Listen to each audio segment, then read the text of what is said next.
All right, so are you ready to go deep on this one? Oh, yeah, this is going to be a fun one. Because we're diving into the world of John Searle and his Searle Effect generator. The SEG. The SEG. Which is quite a story. You've sent us a YouTube video and a patent application. Quite the combo. So we're going to try to unpack the claims, the science, and the just sheer audacity of this guy's vision. We'll see if we can. Imagine a world with flying discs powered by limitless clean energy. That's what Searle claimed to have created. It's so fascinating how his story intersects with this almost mythical idea of zero-point energy. Yeah. This theoretical sea of energy that quantum physics suggests might exist everywhere in the universe. Okay, so before we get lost in quantum weeds, let's start with Searle himself. Let's do it.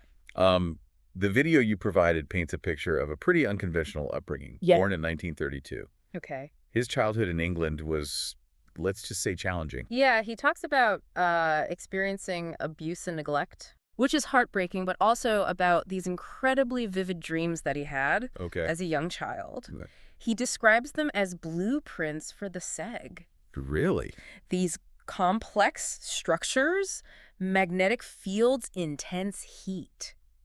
It's like... That's fascinating. Yeah. So right off the bat, we got this idea that Searle was operating outside the norm. Yeah. Both in his life experiences and his sources of inspiration. Definitely a nonconformist. And that nonconformist streak definitely continues as he gets older. Absolutely. So at 14 years old. While working as an apprentice at an electrical repair shop, he claims to have built a basic generator that literally flew off his kitchen table. Oh my goodness. Due to the energy it generated. Oh, right. Now, whether or not this actually happened is debatable. Sure. But it's a great illustration of the kind of outsized claims that Searle became known for. Definitely. Okay.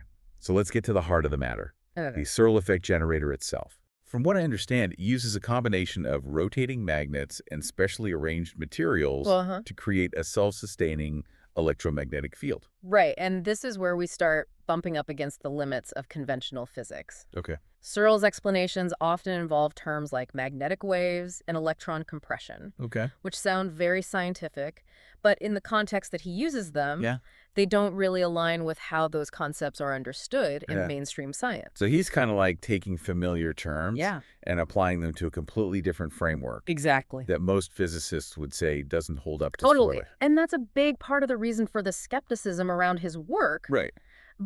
But to be fair to Searle, he isn't simply claiming to have built a slightly better generator.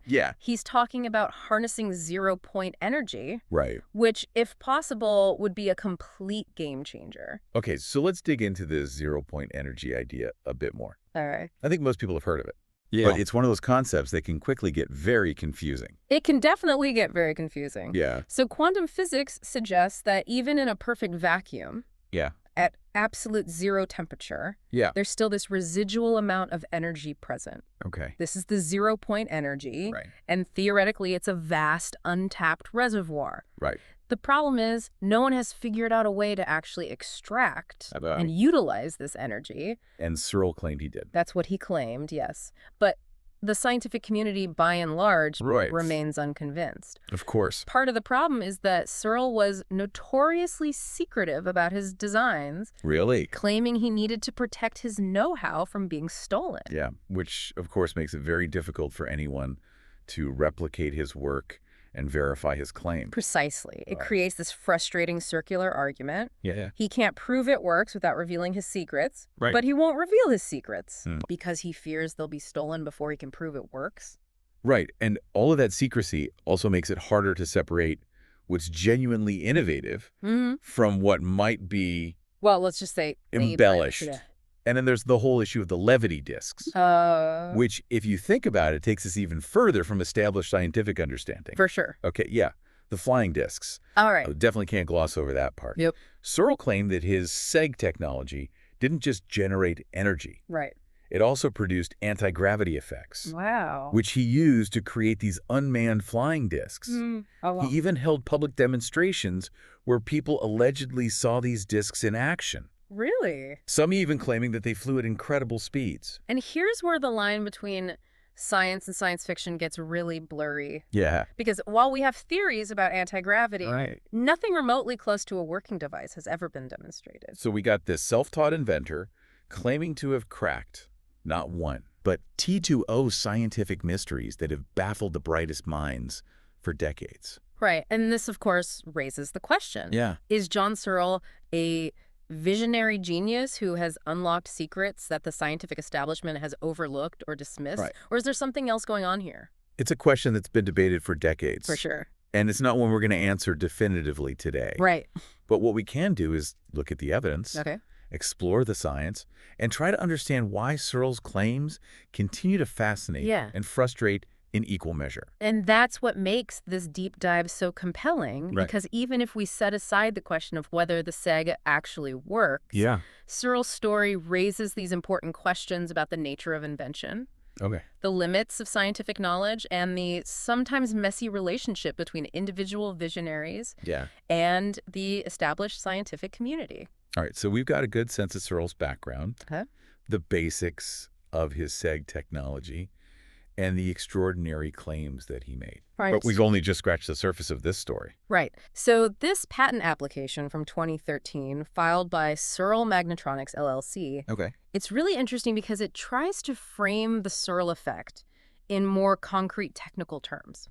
Right. It even uses the language of quantum physics, mentioning concepts like spintronics. Okay, so break that down for me. What is spintronics? How does it relate to Searle's claims? So spintronics is a relatively new field that explores how the spin of electrons, their intrinsic angular momentum, can be used to store and process information. It has potential applications in things like data storage and quantum computing. So how does a field focused on information processing tie into a device that's supposed to generate energy and create anti-gravity? That is the question. And it gets to the heart of what makes Searle's claims so controversial. The patent attempts to connect the dots by suggesting that the unique arrangement of materials and magnetic fields in the SEG creates a kind of spin polarization in the electrons. Spin polarization, meaning the spins of the electrons are aligned in a particular direction. Exactly. And according to the patent, this spin polarization disrupts the vacuum state, tapping into zero-point energy and creating various effects, including electricity generation, negative ion production, and even a reduction in the device's weight. So this patent is trying to provide a scientific basis for Searle's claims. But it's still using concepts that are, let's say, on the fringes of accepted physics. Right. And even if we accept the premise that manipulating electron spin could somehow tap into zero-point energy, the patent still doesn't offer a detailed mechanism for how this would work. It's like they're saying we're using this cutting-edge scientific concept to explain this revolutionary technology. But we're not going to explain exactly how it works. Which again feeds into the skepticism. Because from a scientific perspective, if you're going to make extraordinary claims, you need to provide extraordinary evidence. And that includes a clear and testable explanation for how your invention works. So where does this leave us? Well, we have this patent that uses some pretty complex scientific language.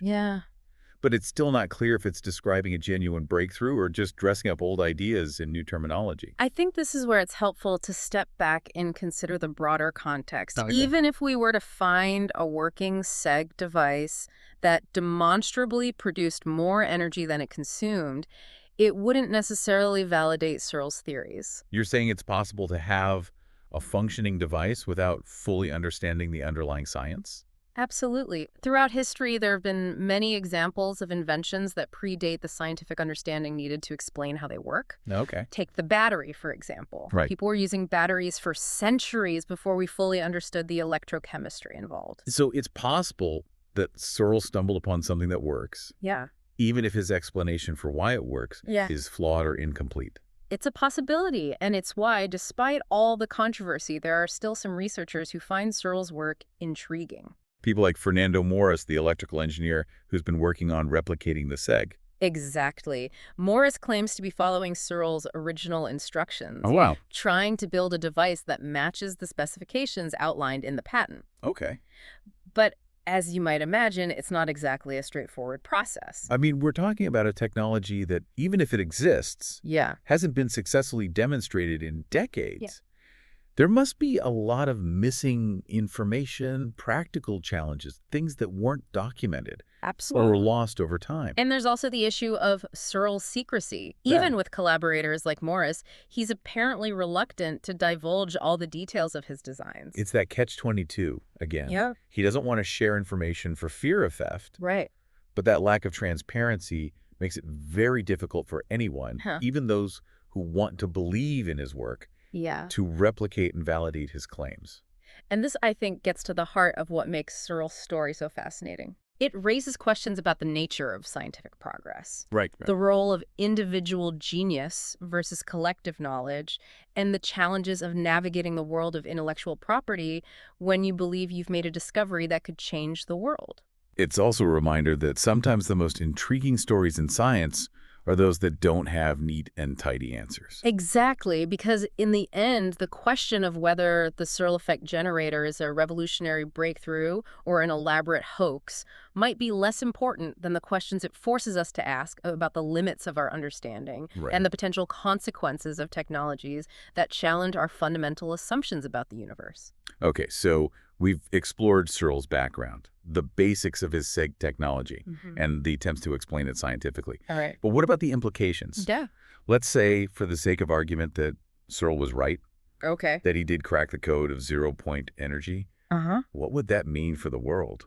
I mean, that's a question that leads us down some pretty fascinating rabbit holes. Oh, yeah. If energy is abundant and virtually free, and we have anti-gravity technology. Right. I mean, it's the stuff of science fiction. It really is. But it's also a scenario that raises some pretty profound questions. Yeah. The potential benefits are staggering, but so are the potential challenges. Right. So let's start with the energy industry. Okay. If we had access to a technology like the SEG, it could completely disrupt the existing power structures. Right. We're talking fossil fuel companies, nuclear power plants. Yeah. The entire global energy infrastructure potentially becoming obsolete overnight. And that kind of disruption wouldn't happen peacefully. No. You can imagine the economic and political upheaval that it would cause. It's like that saying, never underestimate the power of vested interest to protect their profits. Exactly. And it goes beyond just economic interests. Okay. Think about the geopolitical implications. Right. If one country or even a small group of individuals controlled this technology, it would give them an unprecedented level of power.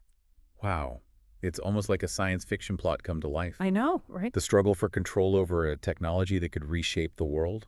It's a scenario that raises all sorts of questions about how we as a society would handle such a profound shift in our technological capabilities. Would we be able to harness this power for good?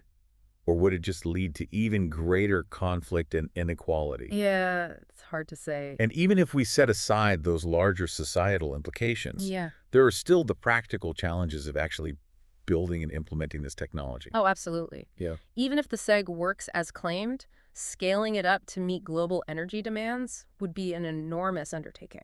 I mean, how could you even start? Right. We'd need to develop entirely new manufacturing processes, infrastructure safety protocols. It'd be a nightmare. It would be a massive technological and logistical challenge. And then there's the whole anti-gravity aspect, which, if we're being honest, feels even more far-fetched than the energy generation part. It does, doesn't it? But let's imagine for a moment that Searle's claims about the levity disks are true. Okay. What would that mean for transportation? Right. For space travel? I mean, the possibilities are mind-boggling. Yeah. We're talking about a world where flying cars aren't just a futuristic fantasy. Right. Where we could potentially travel to other planets without the need for these massive, expensive rockets. It's a vision that captures the imagination. Yeah. But it also raises a whole new set of challenges. Like what? Well, imagine trying to regulate airspace filled with personal anti-gravity vehicles. Oh my gosh, yeah. Think about the potential for accidents, for misuse of this technology. It'd be chaos. It'd be a bit like the Wild West of transportation. Yeah. Exciting, but also potentially very dangerous. So dangerous. Which brings us back to the fundamental question. Okay. Is the Searle Effect generator a genuine scientific breakthrough? Or is it a captivating but ultimately flawed idea? Right. I mean, we may never know for sure. Probably not. But what we can say is that Searle's story has left an indelible mark on the world of fringe science. Oh, yeah, for sure. Inspiring both fervent believers and staunch skeptics. Absolutely. And it's a story that, even if it turns out to be more fiction than fact, forces us to confront some big questions about the nature of innovation. Okay. The limits of scientific knowledge and the potential consequences of truly disruptive technologies. Well, I think you said it best earlier when you said, sometimes the most intriguing stories in science are the ones that don't have neat and tidy answers. That's the truth. And in the end, whether the SEG ever produces a watt of power or lifts an inch off the ground, John Searle has given us something perhaps even more valuable. And what's that? A story that challenges our assumptions, sparks our curiosity, and reminds us that the human imagination is capable of conceiving things that seem impossible, even absurd. And maybe, just maybe, that's enough. Maybe it is. Maybe the real legacy of the Searle Effect generator isn't about free energy or flying cars, but about the power of ideas to inspire, to provoke, and to push the boundaries of what we believe to be possible. Well said, and on that note, we'll leave you to ponder the enigma of the Searle Effect generator. Thanks for joining us on this deep dive, and until next time, keep exploring, keep questioning, and keep your mind open to the impossible.